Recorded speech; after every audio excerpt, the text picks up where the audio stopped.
Fast break for the backhand. Enriquez is there for the putback. There for the putback. Pero deep na si Castor for the corner three. Jared Castor hits that three-point. Sabi niya si Flores, laro lang ng bata umatake at 12 na. Soriano fronting on Wolverine. Sidney on Wolverine throwing up a triple. Joseph is not known as a three-point shooter. Pero ito si Cross. Hirap mapasok ito ng Letran Heights. Si Andoy Estrella at may foul na tinawag dito. Castigaro completes that fast-break play. Drives it down low to Ilagan. Ilagan for three. Ilagan is on fire. Long distance three. Ginamitan pa ng pantay. Lista mo na.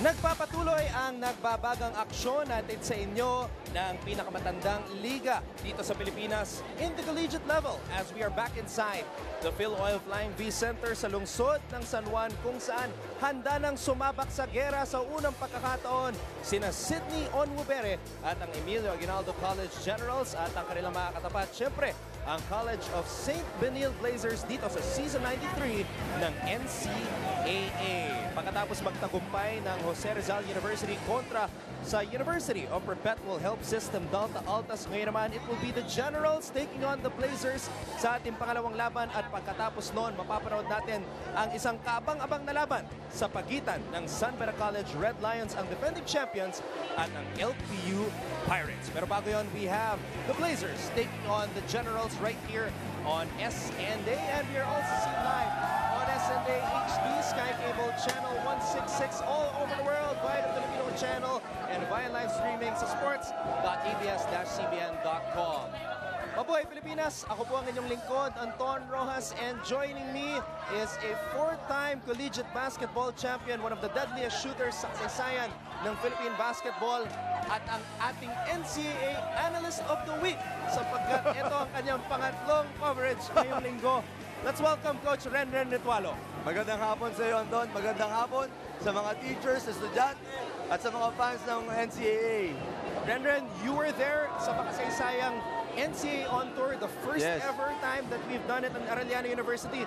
Nandito tayo ngayon sa Phil Oil, pero ramdam na ramdam pa rin natin ang collegiate spirit. Parang home court ng Perpetual ito nasa likod natin. Ang daming estudyante pa rin ng mga taga-Perpetual. At tapos na ang laban ng Perpetual, pero nandito pa rin sila. Ngayon naman, mapaparoon natin ang EAC versus College of St. Benilde. EAC sasabak sa Season 93 sa unang pagkakataon.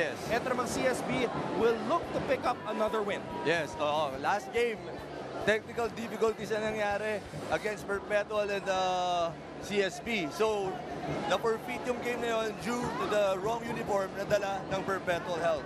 At nayanig na naman ang ating team standings dahil sa nangyaring forfeit na yon. CSB is entering this game 1-0. Yes, 1-0 this game. LPU Pirates 1-0. San Beda 1-0. Ang daming 1-1 dito, Anton. The Stags, Chiefs, and Cardinals. And of course, yung kakapanalo lang, JRU Heavy Bombers. Ang Generals, wala pa silang nakatala sa kanilang standings kasi this is their first game. And this is the second year under head coach Ariel Sison. At sinabi ni Coach Ariel Sison sa akin, after a 6-12 record in Season 92, he is targeting the Final Four. Oo, lalo na senior year ni Sidney Onwubere. Kailangan na to. Of course, the versatile forward of the Generals, kailangan niyang exit with a nice record, which is the target nila is the Final Four. And he is the only local who averaged a double-double in Yes. the league noong season 92. Si Sidney Onwubere, and we are looking at the man in the middle, si Hamadu Lamino. And I talked to him also before the game. Sinabi niya sa akin, his injured left knee is good to go. Wala na daw siyang nararamdaman. At kitang-kita naman, sumabit pa sa ring. Pag mga ganyang players, konting pagpag lang pwede nang ilaro kaagad Ayan ang ating mga key holdovers aside from Sidney and Hamadu Lamino. Also playing in his 5th and final year is the little general Francis Munsayak. And I think you know some of the new additions, Renren. Jerome Garcia came from the Adamson University. And nandun si Jess Bautista. Parang makita mo, parang little beast din to. Very aggressive. If he misses, he's gonna go for grab those rebounds. Renren, you were there yesterday at Arellano University. You were also here covering CSB last Tuesday. And although they lost on the court kontra sa Perpetual Help, nanalo naman sila via forfeit. At meron mga players na nag-step up, gaya na lamang ni Kendricks Bellica. Yeah, he played really well off the bench itong si Kendricks Bellica. Right from the start, pagkapasok niya, nagparadab kaagad siya. Itong si Bellica shooting well from the field. He's rebounding, he's really defending. Although kinapos lang siya nung huli, he got injured also. He sprained his ankle doon sa parang boxing out nung labanan nila sa ilalim. So medyo kinapos talaga ang CSB against Perpetual Help. King Kendricks used to be a champion in the juniors division, teammates with Jerry Pingoy sa FEU Diliman basketball program, and he played against Perpetual, tallying a career-high 16 points, gaya na sinabi mo, off the bench. So marami talagang players na abangan dito sa College of St. Benil. Yes. I was impressed with Johnson the last game. He scored 10 points in the first half. He was, he had 3 balls in the ball game. So malaking tulong yun para sa Blazers. Ang Phil-American na si Matt Johnson from San Francisco, one of the other players to watch out for sa kubaran ni Coach T.Y. Tang. Sinabi ko nga sa iyo, Renren, you are NCAA Analyst of the Week because this is your 3rd game. Kasama ko pala yung mga masisipag ngayon dahil covering her 2nd straight game today is Siege the Day, Siege Tantenko. How are you feeling? I'm feeling really great, Anton. Kahit ilan pa ang ipa-cover niyo sa akin, okay lang. Kasi ganun ko lang talaga na-miss ang mga laro natin dito sa NCAA. And I'm sure, pati mga kapamilya natin, ang dami ding na-miss about this league. Kaya kung nasan man kayo nanonood ngayon, don't forget to join the action by using our question of the day and our hashtags of the league. So, ano ang news mo sa NCAA? Sagutan niyo lang yan with the hashtag NCAA Season 93 and our official hashtag NCAA Strong. Aabangan namin ang inyong mga sagot. Don't forget to tag us. We'll see you online. And Anton, see you at the game. Yep, and we will watch out for your reports later on. Siege, thank you very much. Renren, bakbaka na. It is EAC versus CSB. This is season 93 of the NCAA, and we are NCAA Strong.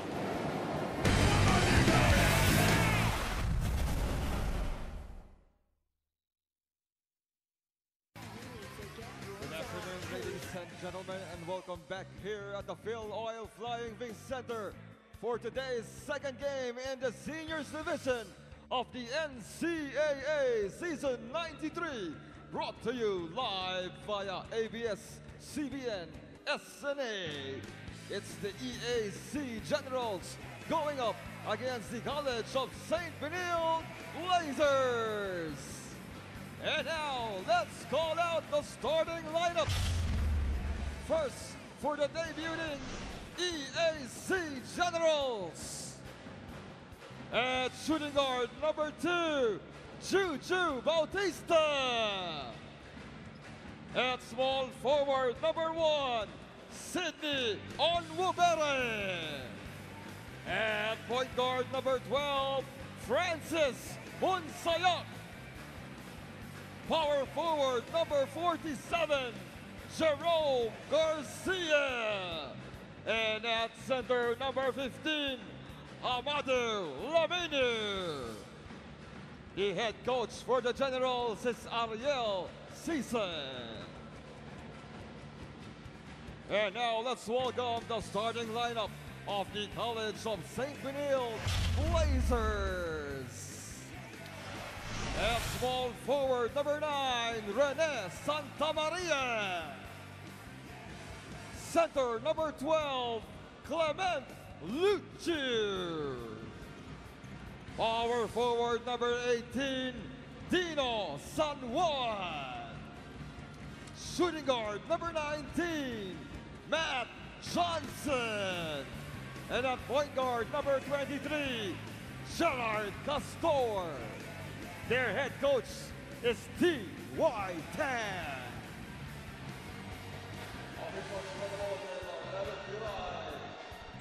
Ito po ang ating pangalawang laban ngayong Biyernes sa Season 93 ng NCAA, ang Emilio Aguinaldo College General sa Sabak Sagera sa unang pagkakataon dito sa ating panibagong season as they take on the College of St. Benilde Blazers. Now, even though they did not win that game nung Tuesday kontra sa Perpetual on the court, they have to feel good starting this season officially at 1-0 even though they won via forfeit. Oh, iba pa rin pag nakita mo sa standings 1-0 ka eh.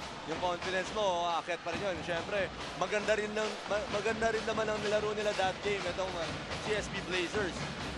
Samantala, Sydney Onwubere, pinakawala ng unang tira ng Generals para sa Season 93. Onwubere is team captain para sa kubanan ni Coach Ariel Season in his final year in college. Sydney Onwubere, very versatile player. Kayang rebound, kayang mag-assist, and even he can block shots also. Kasi hindi lang naman maliit tong si Sydney Onwubere. He's like 6'3", 6'4". Sinabi ko nga, the only local who averaged the double-double in Season 92. Ayan na po, Sydney Onwubere, number 6 in rebounding last year. Kaya lang masyado malakas yung pasa para kay Hamado Lamino. Oo, hinayang silang dalawa doon. Easy layup or easy dunk para kay Lamino yun.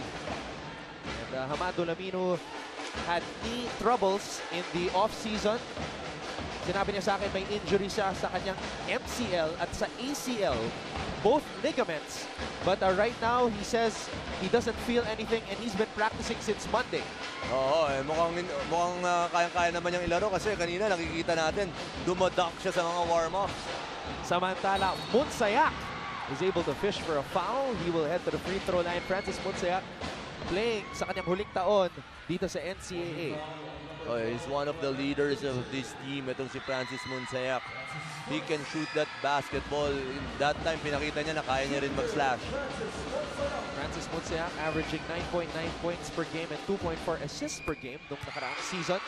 Dalawang nawala sa starting lineup ni Coach Ariel Season. Yan ay si Jorem Morada at si IG King.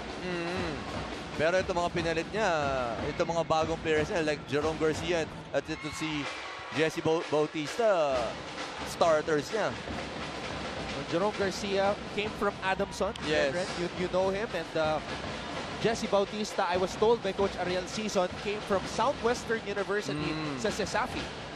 Supalpal itong si Castor, nakaabang si Hamado Lamino. Alright, balikan muna natin ang ating kasamang si Siege Tantenko. Yes, Anton, masaya man sina Coach T.Y. Tan na dinikitan ng Blazers ang Perpetual Alta sa kanilang huling laban.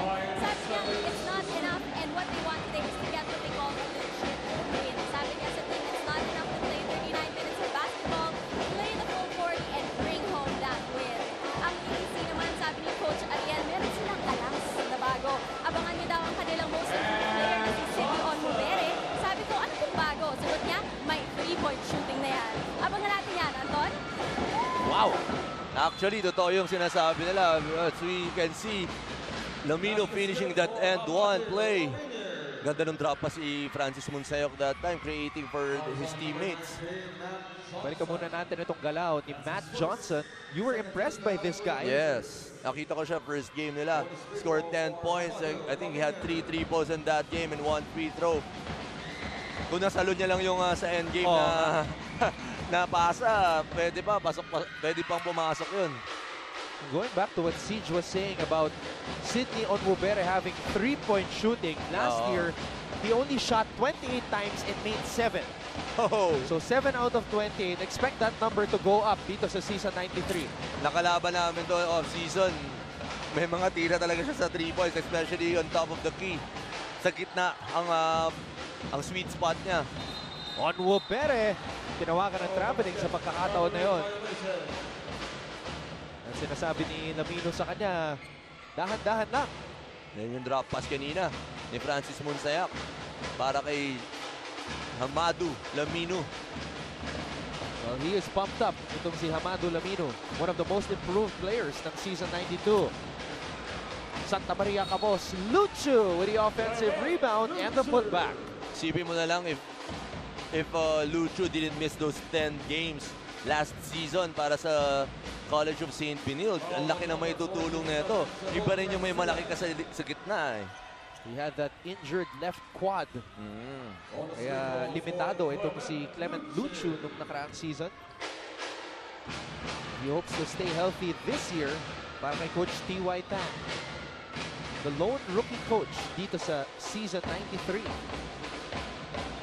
Ayan po si Coach T.Y. Tan, former champion with De La Salle University. Santa Maria missing on that drive. Rebound on Cubere. Garcia. Lucho with a denial there. Unable to put it down was Jesse Bautista. Sayang para kay San Juan. Two Benilde teammates na open for the shot. Unfortunately, hindi niya na masyadong nahawakan yung bola right there. Oh. On the left side, open si Johnson for a wide open 3. Santa Maria defending on Wobere. Binigay dito kay Francis Monsayak. Monsayak behind the back dribble, spin move. Monsayak throwing it back out to the wrong man. 3-on-1 fast break. Santa Maria umatake. Binigay dito sa ilalim, Dino San Juan. Good decision by Santa Maria. Talagang he's being patient on that drive kasi alam niya, help sa kanya si Wobere. On the last minute, dinrap pass niya para kay San Juan. Garcia binigay dito kay Onwubere. Pangalawang 3-point attempt. Kapos. Lamino trying to shove Lucho aside. Lucho is pumped up. Sumisigaw si Lucho. Actually, hindi na kailangan gawin ni Lamino yun eh. Mas matangkad naman siya dito kay Lucho. He should have went straight up right there. Lamino is 6'9", while Clement Lucho is 6'7". Ba't parang mas malaki si Lamino? Lamino told me when he came here, he was about 6'8". Ngayon, 6'9" na. This guy from the Republic of Cameroon. 6'9" si Lamino. Yes, 6'9" si Lamino. Lucho is 6'7". Garcia. Sayang, pass ball. He should have went up straight to the rim. Nag-layup na dapat yun. 2 free throws na for him. That's the second foul now on Matt Johnson. So,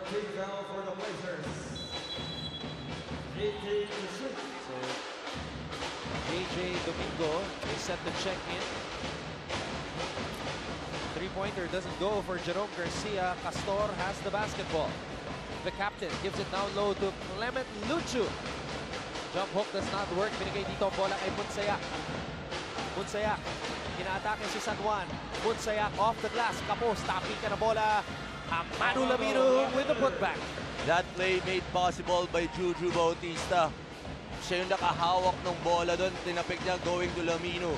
Actually, ang nickname nito ni Jesse Bautista is Juju.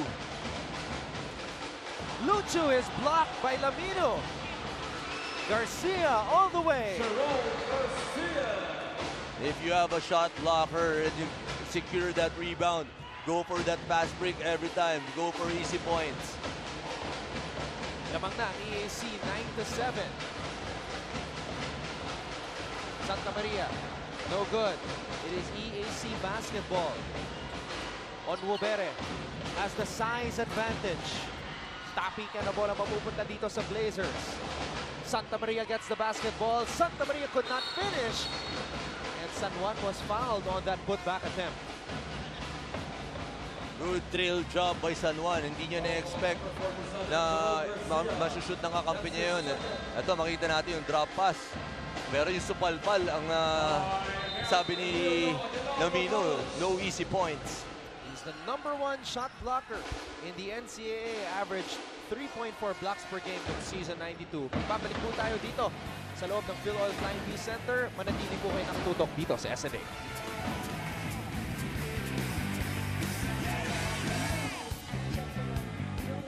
Nung nakaraang taon, the top 5 rebounders in the NCAA were all foreign players.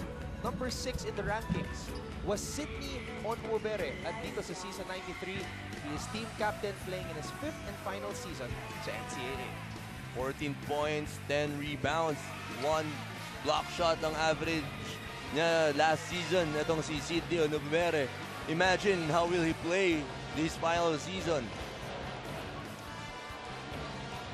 Definitely adding to his game already. Napansin mo nga, Ren.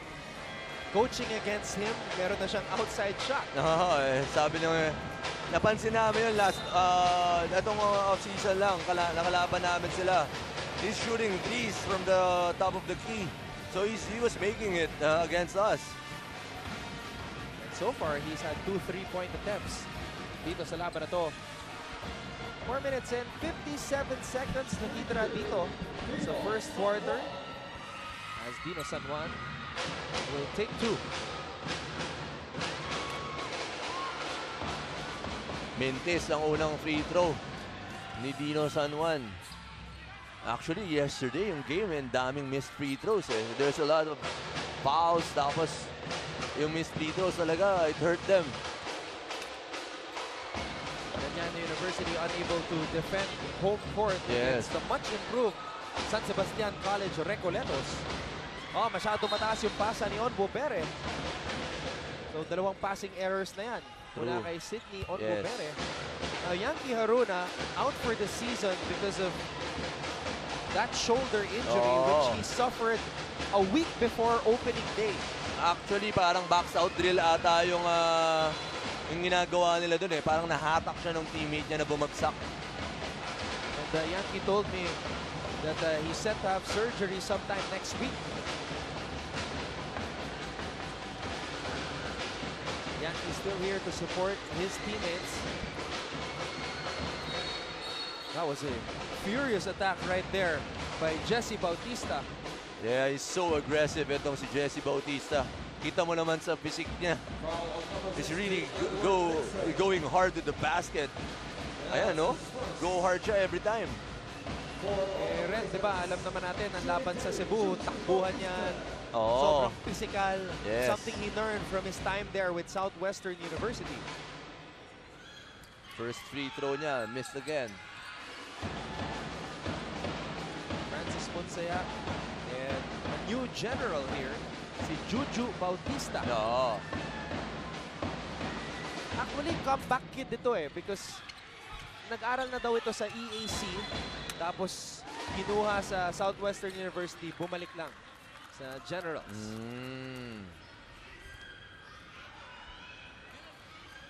JJ Domingo, one of the top scorers last year para the CSB Blazers. I think he's averaging 9.6 points per ball game. Tama ba? Parang ganun yung averages niya last season. A little bit lower, 7.4. 7 points. JJ Domingo. If your top scorer is averaging 7 points, medyo may problema talaga yung team na yun. Actually, Ren, nobody averaged in double digits CSB last season. That's why they really struggled. Only won 1 game. And it was the last game of the season. Yung kanilang laban kontra sa LPU, kung saan sila ay nanalo 65-61. Tsaka ang problema ng CSB nung nakaraang taon, turnovers. #1 in the league. In that category, 22.9 turnovers per game. Kaya ngayong season na ito, bagong simula. Pagkatapos ng 4 na taon, kasama si Coach Gabby Velasco, panibagong coaching staff. Led by Coach T.Y. Tang. JJ Domingo missing on that turnaround.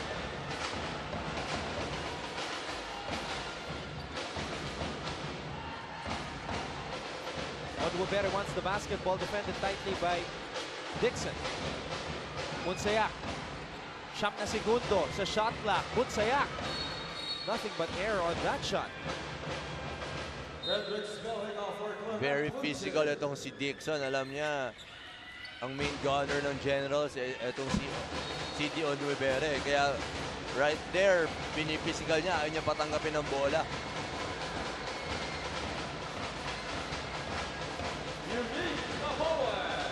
Unique Naboa, a recruit from LaSalle Green Hills, is able to get a basket there.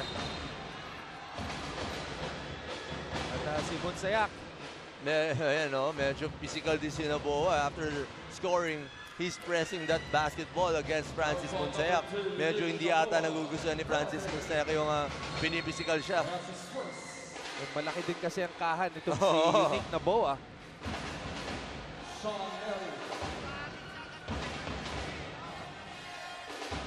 Sumabit kay Onuebere. Marking on number 2. Francis Bunsayak will head to the line for 2 with 3 minutes and 27 seconds remaining in the first quarter. Francis Bunsayak for Ponte.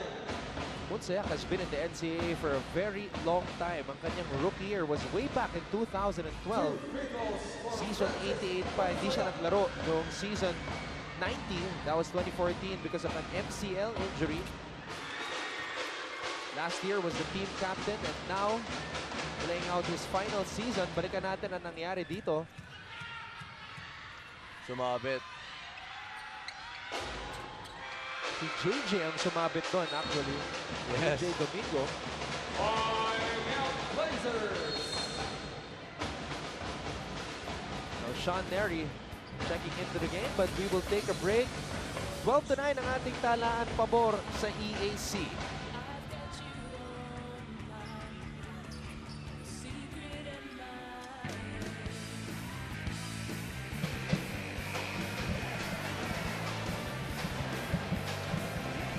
A Vivo shot. It's a perfect shot, perfect selfie right there. Jerome Garcia, ang isa sa mga pinakabagong general sa kampo ni Coach Ariel Sison. And the Generals off to a decent start here. 4 Generals have already gotten on the board sa kanilang unang pagsabak sa aksyon dito sa season 93. Almost a turnover, pero natapik ni Pascua ang bola. Ay, gusto ng Generals, pumasok sila sa Final Four. Last year kasi, pang-8 ata sila, 8 sa liga natin. Tallying 6-12. 6 win, 12 losses. Oops, lakas ng pasa. And Coach Ariel Sison has high hopes para sa kanyang kupunan dito sa season 93. Kasi nga, bago dumating si Coach Ariel, ang kartada ng EAC was only 2 wins. Oh. So, a huge turnaround. 2-16 yung kartada nila nung season 91. With this lineup, parang lalaban ito, itong EAC.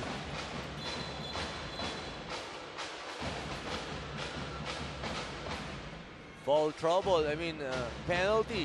Itong Blazers. Last game din medyo maaga-aga silang na penalty itong CSB. Santiago for Amadeo Lamine. Lamino already with 3 blocks in this game. The way they're pressing, they're very aggressive. So, malamang-lamang matawagan ito ng personal fouls. Free throws for Sean Neri. Sean Neri will shoot free throws here. First free throw is good para kay Neri.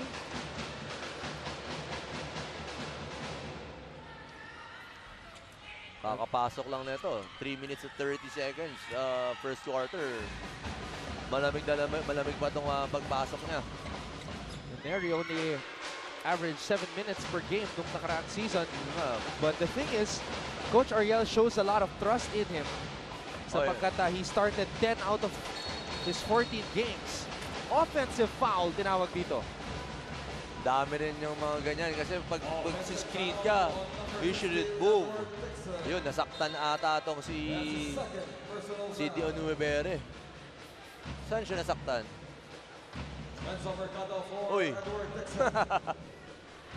Parang ano naman yun. May acting job na yun. Nakalabit yung mohawk niya eh. 14-9. In favor of EAC. Pasqua. Carlo Young is in the game now para sa Blazers. Onwubere. Umatake. Binigay dito kay Pasqua. Pasqua knocks down the corner triple.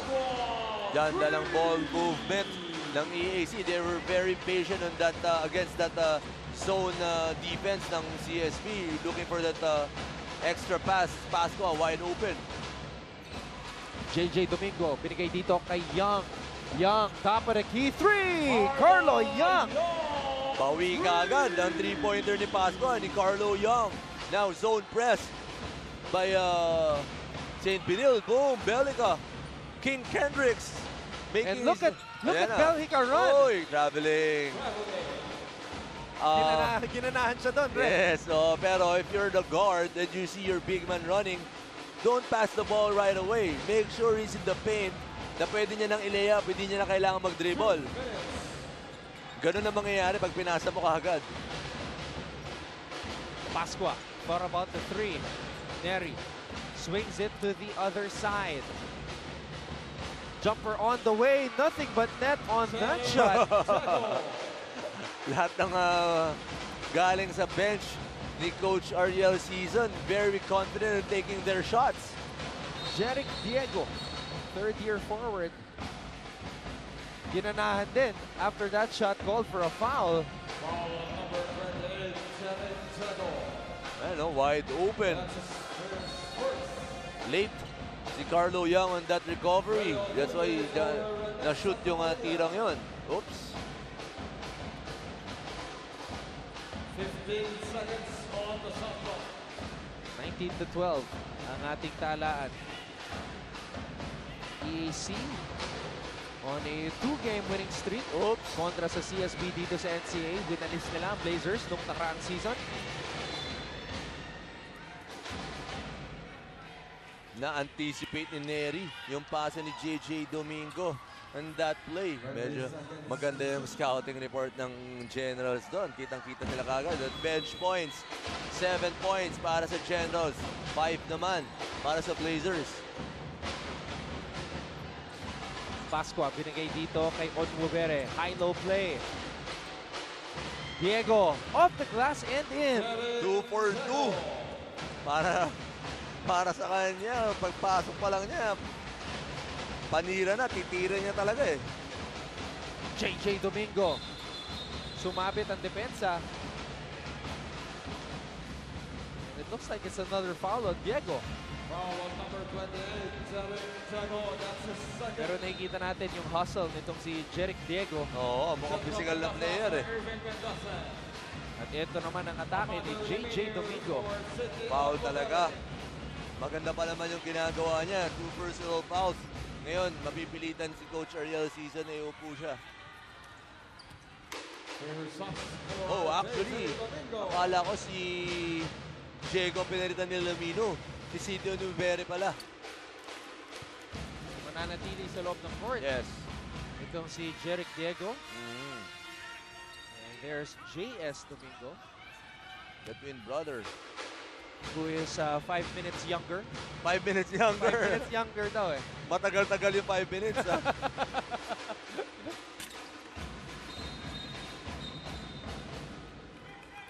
Actually, JS is a reserve. Oh. He's a reserve. He's behind the bench right now in a jacket. Oh. But are we sure it's JS? Yes, he is. Ayun o, JJ nakalagay. Parang si Markieff lang yan, tsaka si Marcus. Marcus and Markieff Morris, the twins in the NBA. Neri steps back, shoots for 3. At may foul sa ilalim. Ayan po, si JS Domingo. Si JS pala ang nag-recruit kay Kendricks Belica. Oh. Naikwento sa akin ni Kendricks kanina na tinawagan siya ni JS na dito ka na lang maglaro sa St. Benil dahil si Belica was in Team B under Coach Nash Racela in FEU. Oh. He couldn't crack the lineup, so naisip ni JS, who was with Kendrix Belica in FEU Diliman, na lumipat na lang sa CSP. And maybe it's a good move, Renren. Yes, it is. Now he's playing really well, especially in that first game. Scoring 16 points and grabbing 15 rebounds. Actually, last year pa maganda nilalaro nito eh. Sila ni Pajarito, tsaka si Belica. Si Pajarito naman ang lumipat. Yes. But he was also from the FEU Diliman Baby Tamaraos basketball program. Under a minute to play here in the first quarter. 10-point lead para sa Generals. Belica, top of the key three. And Belica missing on that one. Oh, he made that last game against Perpetual. Yung 3-pointer na yun. But not this game.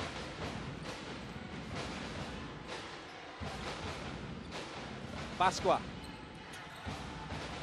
trying to shake off JJ Domingo. Pascua, pinasa sa loob. Tumalbog, pabalik sa kanya. Pascua with a lucky shot. May halong swerte yun. Almost a turnover yung pasa niya, pero bumalik sa kanya yung bola. Nakashoot pa siya ng 2 points. JJ Domingo. Weaving through traffic. 3 segundo, nalalabi. Kapos, Mendoza with a board, and that will do it for the first 10 minutes of play. College of St. Benil, nahihirapan kontra dito sa Emilio Aguinaldo College. Matt Johnson got going with that stop and pop J. At nakita natin dito ang isang fast break opportunity mula kay Jerome Garcia. Unique na boa from LaSalle Green Hills making his presence felt. And what about this guy? Jeric Diego. Oh. May bazooka pala sa kanyang braso. Jeric Diego.